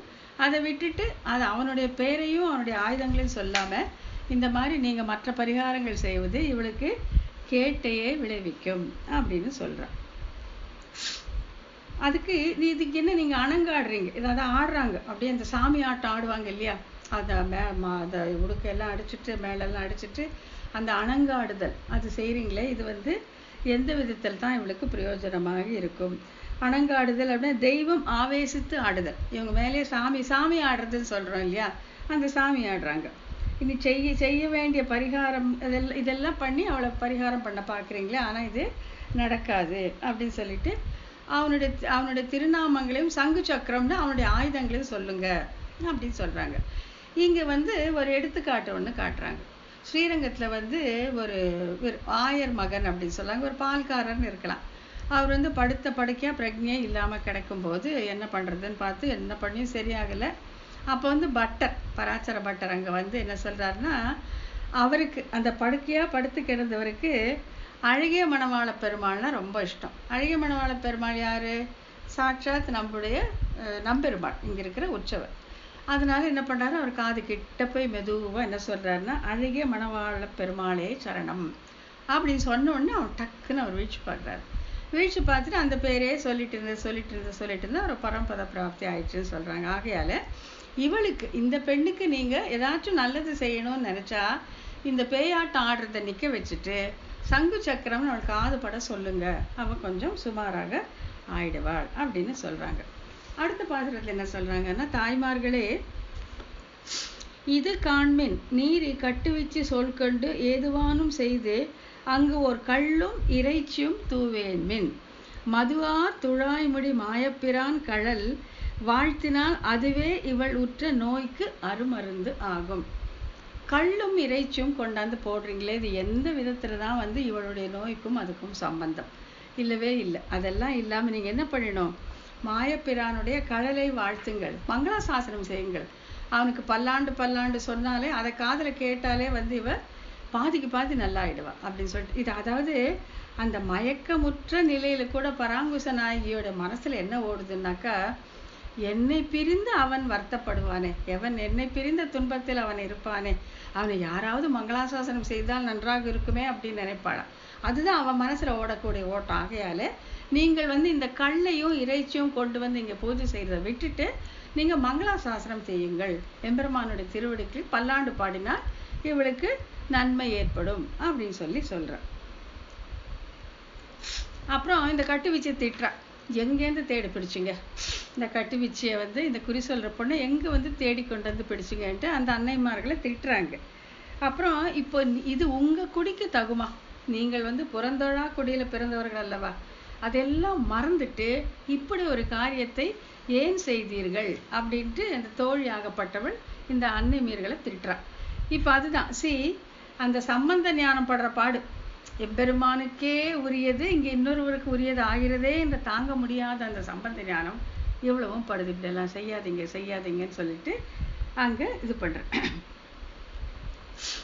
தேவதாந்திரம் கட்டுவிச்சேன்னு போயிட்டு தேவதாந்திர சமாதானம் பண்ணுவர்களே ஆகையாலே கல்லும் இறைச்சும் தூவேல்மின் என்கிறார். அந்த தாழ்ந்த தெய்வங்களுக்கு தான் இதெல்லாம் வேண்டும். இது எப்படி பார்த்தாலும் ஏற்காது. இது இவளை ஆட்கொண்டிருக்க தெய்வத்துக்கும் ஏற்காது. அவனை வணங்குபவர்களுக்கு இப்போ நம்மாழ்வாரே எடுத்துக்கோங்க. நம்மாழ்வார் தான் இங்கே பராங்குசனாகி. நம்மாழ்வார் எதில் கொண்டு போய் கல்லையும் இறைச்சியும் வச்சால் எப்படி இருக்கும்? ஸோ அங்கே இதெல்லாம் வைஷ்ணவர்களுக்கு தகவே தகாது என்பதையும் அங்கே உள்ளுரை பொருளாக காட்டுகிறார்கள் அப்படின்னு சொல்லியிருக்காங்க. அதனால அப்போ என்னதான் செய்யணும்னாக்கா, உன் சேவடி செவ்வித்திருக்கா அப்படின்ட்டு அவனுடைய திருவடிகளுக்கு மங்களாசாசனம் செய்யுங்கள். அதை கேட்டாலே இவளுக்கு கொஞ்சம் தேரும் அப்படின்னு சொல்கிறோம். அடுத்த பாசுரத்தில் என்னன்னா, தாய்மார்களே மருந்து ஆகும் என்று ஓர் மாயம் அவளை சொல் கொண்டு நீர் கருசோறும் மற்றை செஞ்சோறும் களநிழைத்து என்ன பயன்? அதாவது இந்த பாசுரத்தில் என்ன சொல்கிறாங்கன்னா, அது திருஷ்டி கழிக்கிறோம் அப்படின்னு சொல்லிட்டு சாதத்தில் கலர் கலராக பண்ணுவாங்க. சகப்பு சாதம், கருப்பு சாதம், என்னென்ன தெரியுமோ அதெல்லாம் பண்ணி ஒருத்தர் மேலே ஒருத்தர் மஞ்சள் பொடியும் குங்குமத்தையும் தூவிட்டு அப்படி ஒரு பயங்கரமான சீன் கிரியேட் பண்ணுவாங்க. பண்ணி அந்த சாதத்தை எல்லாம் திருஷ்டி சுற்றி கொண்டு போய் நடுவீதியிலே போடுவாங்க. அதை ஏன் செய்கிறீங்க? இது உங்களுடைய ஸ்வரூபத்துக்கு தகுந்ததா இது அப்படின்னு கேட்குறேன். நாட்சந்தியிலே இடுவதால் என்ன பயிர்? அது நம்ம பார்க்கலாம். சில கிராமங்களெல்லாம் உண்டு, அந்த திருஷ்டி சுற்றி அந்த கலரான சோறை நாட்சந்தியிலே போட்டு வச்சிருப்பார்கள். அந்த மாதிரி இடுவதனால் இவள் வியாதி போகவா போகிறது? இல்லை. என்ன பயன்? உலகு ஏழும் ஒருங்கு ஆக விழுங்கி உமிழ்ந்திட்ட பெருந்தேவன் பேர் சொல்லகிற்கில் இவளை பெறுவது திண்டம். இந்த உலகு ஏழையும், இது நல்லது கெட்டதுன்னு இல்லை, புல் முதல் பிரம்ம நீராக எல்லாவற்றையும் பிரளய காலத்திலே விழுங்கி தன் வயிற்றில் வைத்து பாதுகாத்தான் அல்லவா, அவனுடைய திருநாமங்களை சொல்லுங்கள். சொன்னால் இவள் தேரக்கூடும். அதை விட்டுட்டு அவளுடைய ஸ்வரூபத்திற்கும் உங்கள் குலமரியாதைக்கும் கொஞ்சமும் ஏற்றம் அல்லாமல் இந்த வண்ணமான சோற்றை கலந்து திருஷ்டி கழித்து நாட்சந்திலே வைப்பதில் ஒரு பயனும் இல்லை அப்படின்னு தோழிங்க எடுத்து சொல்றேன். அடுத்த பாசுரம், இவளை பெரும் அன்னைமேர் இவளை பெரும் பரிசு அணங்கு ஆடுதல் அந்து ஐயோ குவளை தடங்கண்ணும் கோவை செவ்வாயும் பயந்தனள் கவளம் கடா களிறு அட்டப்பிரான் திருநாமத்தால் தவளம் பொடி கொண்டு நீர் இடுமின் தனியும். இதில் என்ன சொல்கிறடாக்கா, இதில் முதல் 2 லைன் ரொம்ப உட்கருத்து மிக்கது. அது என்ன சொல்கிறான்னா, நீங்கள் இப்படி பண்ண அவளுடைய அவளுடைய திருமேனி இன்னும் வாட்டமடையுது. அதாவது அவளுடைய அழகான அந்த கோவை பழம் போன்ற இதழ்கள் வெளிர ஆரம்பிச்சிருச்சு. அவளுடைய கண்ணெல்லாம் ஒரு மாதிரி ஆயிடுச்சு. அந்த அழகே பாழாயிட்டு வருது. இதை நீங்கள் பார்த்துக்காம இப்படி விட்டுருக்கீங்களே, இது விட்டுட்டு நீங்கள் என்ன பண்ணணும் அப்படின்னா, அன்று ஒரு நாள் அந்த குவலையப்பீடம் என்னும் யானையை கொன்றான் அல்லவா, அவனுக்கு அன்பர்கள் அவனுடைய அடியார்களுடைய அந்த திருவடி மண்ணை கொண்டு இவளுக்கு பூசுங்கள் அப்படின்னு சொல்கிறாங்க. இங்கே ரொம்ப அழகான ஒரு அர்த்தம் சொல்கிறாங்க. என்னன்னா, அவளுடைய உதடுகள், அதாவது அந்த கோவைப்பழம் போல இருந்த உதடு இங்கே பழுப்பு நிறம் அடைந்து விட்டது, வாட்டம் அடைந்து. அதுக்கு என்ன சொல்றாங்கன்னா, அவன் வாய் சோரென்றோ பாழாயிற்று, அவன் வாய் சோரென்றோ பாழாயிற்று. இவன் அந்த கோவைப்பழம் போன்ற இதழ்கள் எம்பெருமானுக்கு சோறான், அவனுக்கு சாப்பாடு, அது அப்படி விரும்பி அவன் உண்ணக்கூடிய உணவு.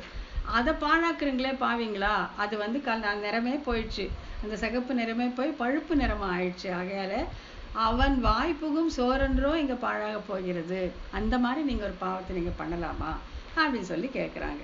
கேட்டுட்டு அதுக்கப்புறம் என்ன சொல்கிறாங்கன்னு சொன்னாக்கா, அதனால் இதை தீர்வதற்கு நம்ம என்ன பரிகாரம் பண்ணணும்னா, அவனுடைய அடியார்களுடைய அந்த திருவடி பொடியை கொண்டாந்து இங்கே நீங்கள் பூசினா நல்லாயிருக்கும் அப்படின்னு சொல்கிறாங்க. அப்போ இங்கேயும் இன்னொரு முக்கியமான சொல்கிறாங்க. என்னென்னா, புழுதி அப்படின்னா சாதாரணமான மண் புழுதி, நம்ம பார்க்குற புழுதி ஆச்சுங்களா. செம்புழுதி அப்படின்னாக்கா எம்பெருமானுடைய திருவடி மண், அது செம்புழுதி. சீரார் செம்புழுதி என்னாக்கா அது அடியார்களுடைய திருவடி மண் அப்படின்னு சொல்கிறாங்க. அப்போ எதுக்கு ரொம்ப ஏற்றோன்னா, அடியார்களுடைய திருவடி மண், அவங்க காலடி மண் சீரார் செம்புழுதி. வெறும் செம்புழுதினா எம்பெருமானுடைய திருவடி மண், புழுதினா சாதாரணமாக நம்ம பார்க்கக்கூடிய மண். அந்த மண்ணை, அந்த சீரார் செம்பொழுது இவனுடைய அடியாருடைய திருவடி மண்ணை கொண்டது பூசுறீங்களா, இவனுடைய நோய் சரியா போகும் அப்படின்னு சொல்றாங்க. அடுத்த பாசுரத்துல, அன்னை மீர்களே தனியும் பொழுது இன்று நீர் அணங்கு ஆடுதீர். இவ்வெறி ஆடலினால் பிணி ஒழிகின்றதும் இல்லை, இது அல்லால் பெருகும். இப்போ நீங்கள் இந்த அணங்கு ஆட்டம், இந்த பேயாட்டம் நீங்கள் ஆடிட்டு இருக்கிறது, அந்த மேலே எசிச்சுட்டு சட்டம் போட்டுட்டு நீங்கள் ஆடுறதை பார்த்தா இந்த நோய் போகிற மாதிரியே எனக்கு தோணலை. இது ஜாஸ்தியாக வேணால் ஆகலாம். இப்போ ஒரு ட்ரீட்மெண்ட் ஃபெயிலியர்னாக்கா நோய் நல்லா மட்டும் ஆகாதது மட்டும் இல்லை, இன்னும் கூட ஜாஸ்தியாக போயிடும். ஆகையால் நீங்கள் செய்கிற இந்த கூத்தால் இவள் வியாதி அகன்ற பாடு இல்லை, இன்னும் அதிகமாகும் போல் எனக்கு தெரிகிறது. அணங்குக்கு மணியின் அணிநிறம் மாயன் தமர் அடிநீர் கொண்டு அணிய முயலின் மற்ற இல்லை கண்டீர். இப்போ இன்னும் கொஞ்சம் கூட ஈஸியாக பண்ணி கொடுக்குறா. இப்போ நீங்கள் இந்த மாதிரி இந்த அணங்கா பேயாட்டம் ஆடுறதுல வந்து ஒன்றுமே பிரயோஜனம் இல்லை. இவன் நோய் நல்லா ஆற வழியும் காணும், எனக்கு பார்த்தா இன்னும் ஜாஸ்தி ஆக மாதிரி தோணுது அப்படின்னு சொல்கிறேன். அது ஏன்னாக்கா இந்த அம்மாங்கெல்லாம் சொல்கிறாங்க, நீ என்ன சொல்கிறியோ எங்களுக்கு புரியல. அடியார்களுடைய திருவடி மண்ணன்னு நாங்கள் எங்கே போய் தேடுவோம்? அடியார்கள் எங்கே இருக்காங்களோ அந்த திருவடி மண் எங்கே இருக்கோ நாங்கள் தேடியெல்லாம் கண்டுபிடிக்க முடியாதுன்னு அப்போ சொல்கிறா. அதாவது அதை கொண்டு வந்து போடலாம், இவளுக்கு பூசலாம் அப்படின்னு ஒரு முயற்சியாவது மேற்கொள்ளுங்கள். அதை பண்ணிங்கன்னா கூட எவ்வளவோ நல்லா இருக்கும் அப்படின்னு சொல்கிறேன். இங்கே வந்து ஒரு கொஸ்டின் எழுப்புறாங்க, என்னென்னா முயற்சியே வந்து அவ்வளோ நல்லதாயிடுமா அப்படின்னு சொன்னாக்கா, இங்கே வந்து நம்ம சரணாகதி பண்ணும் பொழுது, நம்ம எம்பெருமானை அடைய முயலும் போது ஆனுகூல்ய சங்கல்பம் பிரதிகூல்ய வர்ஜனம் அப்படின்னு சொல்லுவாங்க. அதாவது அனுகூலமானதை செய்ய வேண்டும் என்று நினைக்கணும், பிரதிகூல்ய வர்ஜனம் வேண்டாங்கிறத விட்டுடணும்ட்டு. இப்போ நீங்கள் இந்த கொடி கொண்டரலான்னு நினைப்பே வந்து இங்கே இவளுக்கு அனுகூலமாக முடியும். ஆனால் இப்போ நீங்கள் இந்த அணங்காடி கள்ளும் இறைச்சும் வைக்கிறீங்களே, இதை விட்டுலாங்கிற நினைப்பு போகாதது விட்டே விடணும் அப்படின்னு எடுத்து சொல்கிறேன். அந்த தவளைப்பொடி கிடைக்கும், முயற்சி பண்ணிங்கனாலே போதும். ஆனால் நீங்கள் பண்ணுற இந்த கேலி கூத்தை உடனடியாக நீங்கள் நிறுத்த வேண்டும் அப்படின்னு சொல்கிறாங்க. இதுக்கும் ஒரு ஐதீகம் ஒன்று சொல்கிறாங்க. என்னென்னா, நான் ராத்திரி வேளையில் சில பேர் அப்படியே போயிட்டே இருக்காங்க. அகலங்க நாட்டாழ்வான் அப்படின்னு ஒருத்தன், அவனோட தான் எல்லாம் போயிட்டு இருக்கிறாங்க. அப்போ வந்து அங்கே ஒரு கோயில் வருது. அந்த கோயில் முன்னால் சிங்கத்தோட சிற்பம் இருக்கிறத பார்த்த உடனே இந்த அகலங்க நாட்டாழ்வான் 2 வைஷ்ணவர்கள் கூட வரவங்க பாவம் ரொம்ப மனசு பலகீனமானவங்க போல இருக்கு, அவங்கக்கிட்ட இந்த பாரு பெருமாள் கோயில் கும்பிட்டுக்கோங்கன்னு சொன்ன உடனே அவங்க விழுந்து கும்பிடுறாங்க. கும்பிட்டு எழுந்த உடனே ஐயையோ இது பெருமாள் கோயில் இல்லையே, இது ஜெயினர் கோயில் ஆச்சேன்னு சொன்னால் 2 பேரும் மயக்கம் வந்து விழுந்துடுறாங்க. ஐயையோ இதர தேவன் கோயிலில் விழுந்து வணங்கிட்டோமேன்னு அந்த ஆற்றாமை தாழாம 2 பேரும் மயக்கம் போட்டு விழுந்துடுறாங்க. அப்போ அவங்க எப்படி மயக்கம் தெளிந்தாங்கன்னா, கூட சென்ற உறங்காவில்லிதாசர், பிள்ளை உறங்காவில்லிதாசருடைய அந்த திரு அடிப்பொடி எடுத்து போட்ட உடனே அவர்கள் இருவரும் மயக்கம் தெளிந்து விட்டார்கள் அப்படின்னு சொல்லப்படுது. பிள்ளை உறங்காவில்லிதாசர் யாருன்னு இப்போ உங்களுக்கு ஞாபகம் இருக்கலாம். நம்ம 85வது சூத்திரம் பார்க்கும்போது சுவாமி ராமானுஜர் வந்து நீராடி விட்டு பிள்ளை உறங்காவில்லிதாசர் கையை பிடித்து கொண்டு கரையேறுவார் அப்படின்னு பார்த்துருக்கோம். ஏன்னா அட்லீஸ்ட் அந்த ஸ்பரிசத்தால் அந்த தாசிய பாவம் நமக்கு வரட்டும் அப்படிங்கிறது ராமானுஜருடைய எண்ணமாக இருந்தது. அப்படிப்பட்ட உறங்காவில்லிதாசருடைய அந்த திருவடி பொடி எடுத்து போட்டவுடனே அந்த 2 ஸ்ரீ வைஷ்ணவர்கள் உணர்த்தியை பெற்றார்கள் அப்படிங்கிறத இங்கே உதாரணமாக காட்டி கொடுக்குறாங்க. அடுத்தது வந்து அணங்குக்கு அருமருந்து என்று அங்கு ஓர் ஆடும் கள்ளும் பாராய் சுணங்க ஏறி வந்து தோல் குலைக்கப்படும் அன்னைமேல் இந்த கூத்தாடுதலை கண்டு கொண்டிருப்பதற்கும் ஒரு வேடிக்கையோ? உணக்கல் கெட கழுதை உதடு ஆட்டம் கண்டு என்ன பயன்? மாயப்பிரான் தமர் வேதம் நல் வல்லாரை வணங்கீர்கள் அப்படின்னு சொல்றாங்க.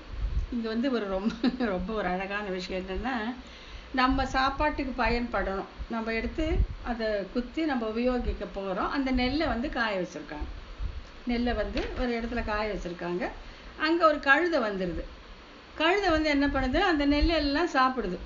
இவங்க நம்ம சாப்பாட்டுக்காக வச்சுருக்க நெல்லை வந்து அந்த கழுதை சாப்பிடுது.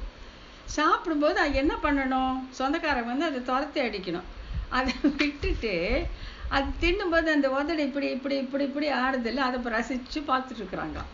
அந்த கழுதையை விரட்டாமல் அது அந்த நெல்லை தின்னும்போது அந்த சுணங்க அந்த உதடு ஆடுறதை பார்த்துட்டு அப்படியே உட்காந்துருக்குறாங்க. அது அந்த மாதிரி இருக்குது நீங்கள் பண்ணுறது. நீங்கள் எம்பெருமானுக்கு உரிய பொருளான அவன் பராங்குசனாகி பாழாக போயிட்டுருக்கா. ஆனால் நீங்கள் என்ன பண்ணுறீங்க, இந்த அணங்காடுதல், இந்த பேயாட்டம் ஆடுறதை பார்த்து இந்த மாதிரி ரசிச்சுட்ருக்குங்களே, உங்களை வச்சுட்டு நான் என்ன தான் பண்ணுவேன்ட்டு அதை தோழி சொல்கிறேன். இங்கே இன்னொன்று சொல்கிறது உண்டு. இந்த கழுது அப்படின்னா பேய். இப்போ இந்த பேய் ஏறி தானே ஆடிட்டு இருக்காங்க, இவங்க பேயாட்டம் தானே ஆடிட்டு இருக்காங்க, சாமி ஆட்டம். அந்த பேயாட்டம் ஆடும்போது அவர்களுக்கு நீர் இட்ட அந்த கல்லும் இறைச்சியும் அவர்கள் சாப்பிடும் போது அவர்கள் உதடு ஆடுது இல்லையா, அதை பார்த்துட்டு இருக்குங்களே அப்படின்னு ஒரு பொருள் சொல்றாங்க. நெல்லை வந்து கழுது தின்னும் போது அதோடைய உதட்டாட்டத்தை பார்த்தது ஒண்ணு, கழுதுன்னா பேய். ஸோ அந்த பேயோடைய உதட ஆடுறதை பார்த்துட்டு உட்காந்துருக்கீங்களே, இப்படி புத்தி கெட்டவங்களா ஆயிட்டீங்களே, அந்த கழுதையை துரத்த மாட்டீங்களா, இவளுக்கு செய்ய வேண்டியதை செய்ய மாட்டீங்களா அப்படின்னு சொல்லி இப்போ என்ன சொல்றாங்கன்னு, இப்போ நீங்க செய்ய வேண்டியது என்னன்னா வேதம் வல்லாரை பணிவேன். வேதம் வல்லார் நீங்க யார் சொல்றாங்க அப்படின்னா பரமை காந்திகளே. இந்த பரமை காந்திகள் அப்படின்னா யாருன்னா எம்பெருமான் ஸ்ரீமன் நாராயணனே எல்லா தெய்வங்களுக்கும் அந்தர்யாமியாக இருப்பவன். அதை அவனே சொல்லியிருக்கிறான், பகவத்கீதை சொல்லியிருக்கான் என்று உணர்ந்து அவனை தவிர இன்னொருத்தரை பணிந்து பயனில்லை, என் ஆத்மாவுக்கு பயனில்லை என்பதை உணர்ந்தவர்கள் பரமை காந்திகள். அவர்களை வணங்குங்கள், அவர்களை முடிஞ்சா அவங்களை கூட்டிட்டு வந்து காட்டுங்க அப்படின்னு சொல்ல, அவங்களை வணங்குங்கள். பரமை காந்திகளை வணங்கி அவர்கள் சொற்படி கேட்டாலே இவளுடைய வியாதி சரியாக போய்விடும் அப்படின்னு சொல்றாங்க. அடுத்து தாய்மார்களே, வேதம் வல்லார்களை கொண்டு விண்ணோர் பெருமான் திருப்பாதம் பணிந்து இவள் நோ இது என்று தீர்த்து கொள்ளாது போய் ஏதம் பறைந்து அல்ல செய்து ஊடு கல் கலாய் தொய்கீதம் முழவிட்டு நீர் அணங்கு ஆடுதல் கீழ்மையே. நீங்க செய்யறதெல்லாம் வேஸ்ட்டு, ரொம்ப என்ன அது கல்லை கொடுக்குறீங்க, அணங்கு ஆடுறீங்க, இதெல்லாம் விட்டுட்டு வேதம் வல்லாரை கொண்டு விண்ணோர் பெருமானை பரவாது. அந்த வேதம் வல்லாரை கொண்டு நீங்க விண்ணோர் பெருமானை பரவ வேண்டும். அதை பண்ணாம இந்த மாதிரி ஒரு கீழ்மையான ஒரு வேலைகளை செய்துட்டு அணங்காடுதல் என்ன, கல் கொடுக்கறது என்ன, மாம்சத்தை கொடுக்கறது என்ன, இப்படி எல்லாம் பண்றீங்களே, இது கீழ்மை, உங்களுக்கு பொருந்தாத வேலை இது. இதை விட்டுட்டு அந்த வேதம் வல்லாரை கொண்டு விண்ணோர் பெருமானை அடைய பாருங்கள் அப்படின்னு சொல்றாங்க. இப்ப இங்க இன்னொரு கொஸ்டின் கேட்கறாங்க. இந்த முன் பாசுரத்துல வேதம் வல்லாரை வணங்குங்கள்னு சொல்லிட்டாங்க. இப்போ வேதம் வல்லாரை கொண்டு விண்ணோர் பாதம் பணியுங்கள் சொல்றீங்களே, இது எது கரெக்டு அப்படின்னாக்கா, இந்த பரமை காந்திகளே, அதாவது அடியாருக்கு அடியாராக இருந்து அந்த நம பதார்த்தம் எது என்று தெரிந்து இருப்பவர்கள் வேதம் வல்லார்கள்னு வச்சுக்கலாம். அவர்களே நமக்கு உத்தேசமானவர்கள், அவர்களை வணங்கினாலே போதும், அவர் திருவடிகளில் பணிந்திருந்தாலே போதும், எம்பெருமானே தேவைப்பட மாட்டான், அப்படி உயர்ந்தவர்கள். ஆனால் அவர்கள் நம்மை போல மனிதர்கள், ஆகல சஜாதிய புத்தி, அட இவனும் நம்மளை போல மனுஷன் தானே, இவன் எல்லாம் தெரிஞ்சிருக்கான், இருந்தாலும் நம்மள மாதிரி மனுஷன் தானே அப்படின்னு ஒரு சஜாதிய புத்தியால் விலகி போகக்கூடும், அந்த அன்பானது விலகி போகக்கூடும். ஆகையாலே அட்லீஸ்ட் புருஷகாரமாகவாது அவர்களை கொள்ள வேண்டும். இவர்கள் சொல்லி எம்பெருமான் கேட்பான் என்கிற நம்பிக்கையோடு அவர்களுடைய பாதம் பணிந்து நாம் இருக்கலாம் அப்படின்னு சொல்லியிருக்கிறாங்க. இது வந்து இந்த பாசத்தை சொல்லிடுறாங்க. இது எல்லாம் இப்படி எல்லாம் பண்ணாம நீங்க பண்றதெல்லாம் ரொம்ப கீழ்த்தரமானது. அதை கண்டிச்சுட்டே வர ஒரு பாசுரத்திலும் அவர்களுடைய ஒவ்வொரு செயலை கண்டித்து கண்டித்து கண்டித்து இது செய்யக்கூடாது, இது செய்யணும், இது செய்யக்கூடாது, இது செய்யணும் அப்படின்னு சொல்லிட்டே வராங்க. அதுக்கப்புறம் அடுத்த பாசுரம், அன்னைமீர் கீழ்மையினால் அங்கு ஓர் கீழ்மகள் இட்ட முழவின் கீழ் பல நாள்மை சொல்லி நீர் அணங்கு ஆடும் பொய் காணுகில்லை. இதனால பார்க்கவே முடியல, எனக்கு பொறுக்க மாட்டாத துன்பமாக இருக்கிறது. கீழ்மகன் இட்ட முழவின் கீழ், கீழ்மகன் இட்ட முழவுன்னா ஒரு சண்டாளன், அவனை கூட்டிட்டு வந்துதான் அந்த மோளம் அடிக்க வைக்கிறாங்க, அந்த பரமோளம் சொல்லுவாங்க இல்லையா, அது சொல்லிட்டு அதை அடிக்க வச்சு அதுக்கேற்ற மாதிரி அணங்கு ஆடுற அந்த சாமி ஆடுற பெண்ணும் ஆடுறா, அதை பார்த்து நீங்களும் ஆடுறீங்க. அதனால உங்களுக்கு இந்த எம்பெருமானையை தொழ வேண்டிய இந்த தோள்கள் அதை விட்டுட்டு இந்த மாதிரி ஆடுதெல்லாம் உங்களுக்கு வலிதான் வரப்போகுது, இதை பார்த்து என்னால் சும்மா பொறுத்துக்கவே முடியல அப்படின்னு இங்கே சொல்றான். அப்ப என்னதான் செய்யணும் அப்படின்னு சொன்னாக்கா, ஊழ்மையின் கண்ணபிரான் கடல் உன்னித்து வாழ்த்துமின் ஈதே ஏழ்மைக்கும் சேமம் இந்நோய்க்கு மருந்தும் ஈதே. இதை விட்டுடுங்க, நீங்க பண்ண வேண்டியது ஒண்ணுமே இல்லை. நமக்கு எல்லா பிறவைகளுக்கும் இருக்கும் அந்த அவனையே பெருமானை பணிந்தீர்களானால் அதுவே தான் வழி, அதுவே தான் மருந்து, இங்க வேற மருந்து ஒண்ணுமே கிடையாது. அவனை பணிந்தீர்கள்ல, அவனை கும்பிட்டீங்கன்னா அதே போதும், இதெல்லாம் நீங்க விட்டுடலாம் அப்படின்னு சொல்றேன். இங்கேயும் ஒரு உதாரணம் சொல்றாங்க. என்னன்னா, நெற்பயிரை நம்ம அறுவடை பண்ணா அதை கட்டுறதுக்கு ஒரு கயிறு வேணும். ஆனா அதை கோரைப்பில்லை அறுக்கும்போது அதை வச்சே கட்டிடலாம், அதுக்கு தனியா இன்னொரு கயிறு தேட வேண்டியதே இல்லை. ஆகையாலே இந்த நோய்க்கு மருந்துன்னு தனியாக தேட வேண்டாம், அவனை வணங்குதல் தனியாக செய்ய வேண்டாம். அவனை வணங்க அவனை பணிந்தால் அதுவே நமக்கு வழிகாட்டும், அதுவே இந்த பெண்ணுடைய நோய்க்கு மருந்தாகிவிடும் அப்படின்னு சொல்றாங்க. அது அடுத்தது,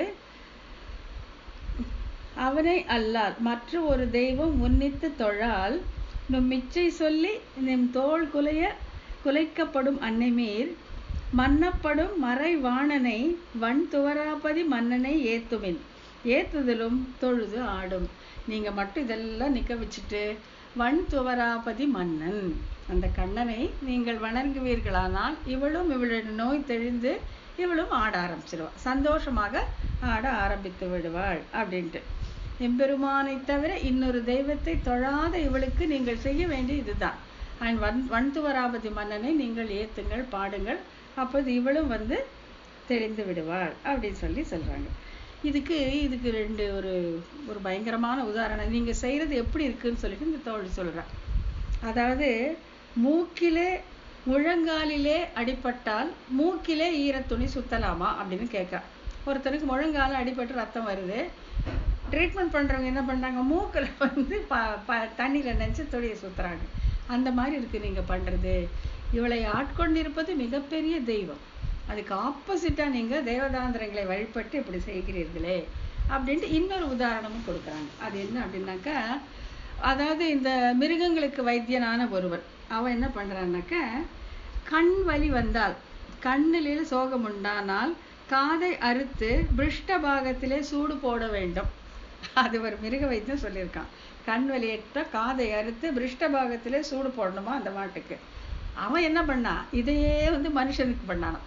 மனுஷனுக்கு பண்ண என்ன ஆகும் அவனுக்கு, கண் வலி வந்தவனுக்கு காதை அறுத்து பிருஷ்ட பாகத்திலே சூடு, அப்படி இருக்கு நீங்க பண்றதுட்டு.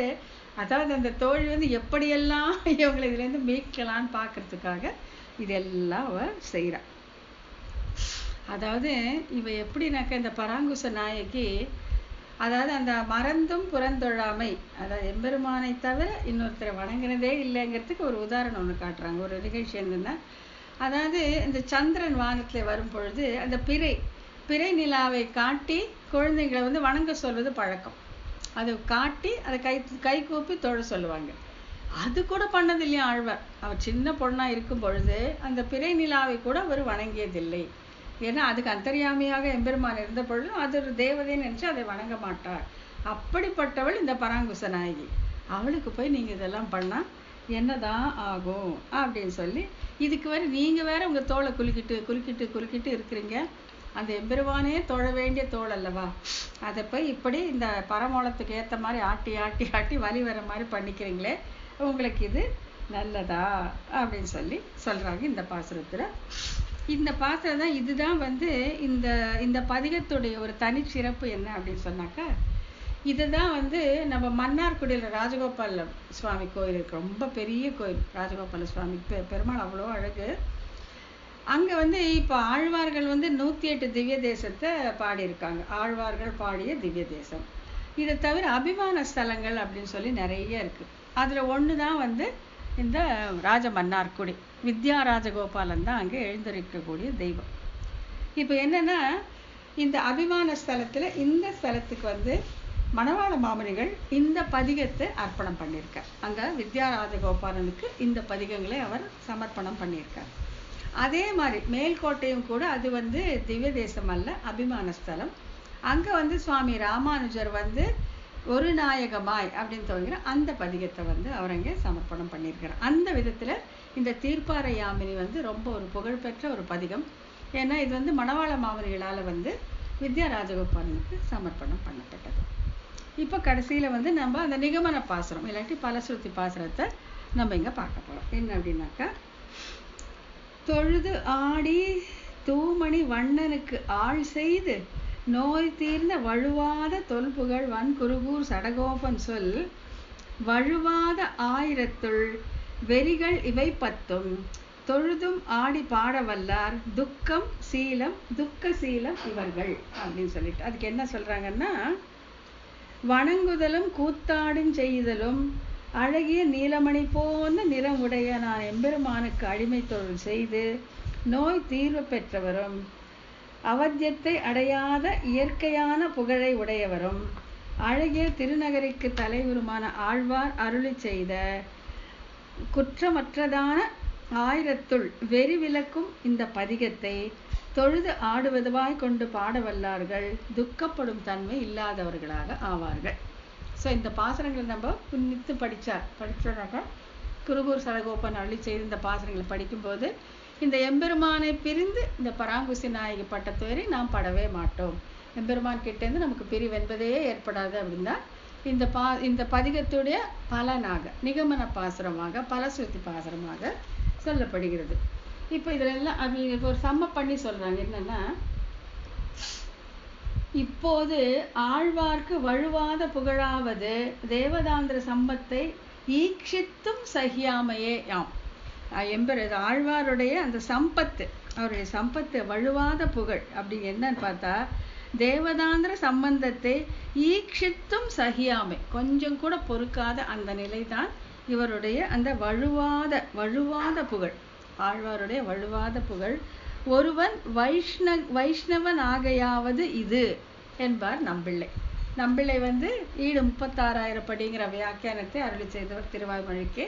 அவர் சொல்றார், ஒருத்தன் வைஷ்ணவன் அப்படின்னு இருந்தா இந்த பாசுரங்களை படித்து தேறி இருக்க வேண்டும். இதுதான் வைஷ்ணவன் ஆவது. எப்படின்னாக்கா, பிற தெய்வங்களுடைய ஸ்பரிசத்தை சகித்து கொள்ளாமல் இருப்பது தான் ஒருவன் வைஷ்ணவனாக ஆகிறது அப்படின்னு நம்பிள்ளை சொல்லியிருக்கார். இவை பத்தும் வெறிகளும் என்பதை வெறிகள் இவை பத்தும் என்று அன்வைத்து பொருள் கொள்க. வெறி விலக்கான இந்த திருவாய்மொழி என்றபடி, இந்த திருவாய்மொழி இந்த 10 பாசுரங்கள் வெறி விலக்குதல் என்ற அந்த அகத்துரை பொருளை சேர்ந்தது.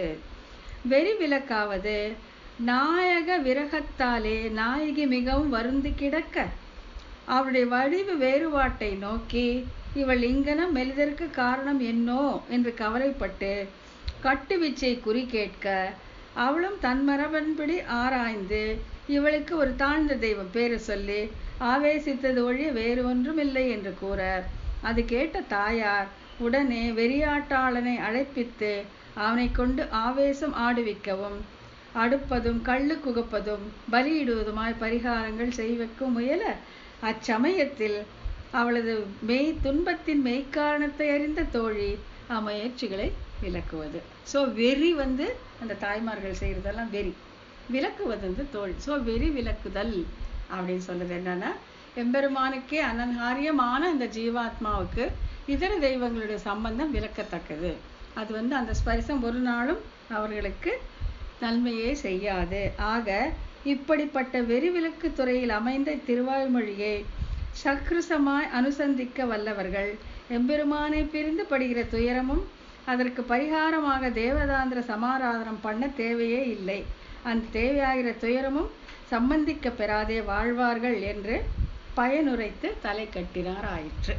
இதை நல்லா புரிஞ்சுட்டு படித்தவங்களுக்கு இந்த கஷ்டம் எல்லாம் வராது, எம்பெருமானை விட்டு பிரிவதாகிற அந்த துன்பம் ஏற்படாது அப்படிங்கிறத இந்த வெறி விலக்கும் பதிகமான இந்த தீர்ப்பாறை யாமினி இந்த 10 பாசுரங்களில் சொல்லியிருக்காங்க அப்படின்னு சொல்கிறாங்க. அதை சம பண்ணுனாக்க அந்த பிரணவத்தில் அந்த சம்பந்த ஞானத்தை கொடுக்கக்கூடியவள் அந்த தோழி, அந்த பிரணவத்தால் அறியப்படுவது என்னன்னா, எம்பெருமானுக்கே உரிய இந்த ஆத்மா பிறருக்கு கிஞ்சித்தும் உரியது அல்ல. அப்படி போனாக்கா அது அந்த ஆத்மாவுடைய ஸ்வரூபத்திற்கே கேடு அப்படிங்கிறது தான் இந்த 10 பாசுரங்களை நம்ம பார்த்துருக்கோம். இன்னும் அடுத்த கிளாஸில் அந்த அடுத்த 10 பாசுரங்களை பார்த்துக்கலாம். இது ரொம்ப ஸ்லோவாக இன்னும் கொஞ்சம் ஸ்பீடாக வேணால் போகலாம். பட் இதுதான் மினிமம். இது கம்மியாக சொன்னாக்கா அந்த அர்த்தங்கள் மனசில் படாது. அதனால இது வரைக்கும் எந்த டவுட் இருந்தாலும் எதுவும் சொல்லணுன்னாலும் சொல்லிக்கலாம். அடிக்கின்றோம். சூப்பராக இருக்குது.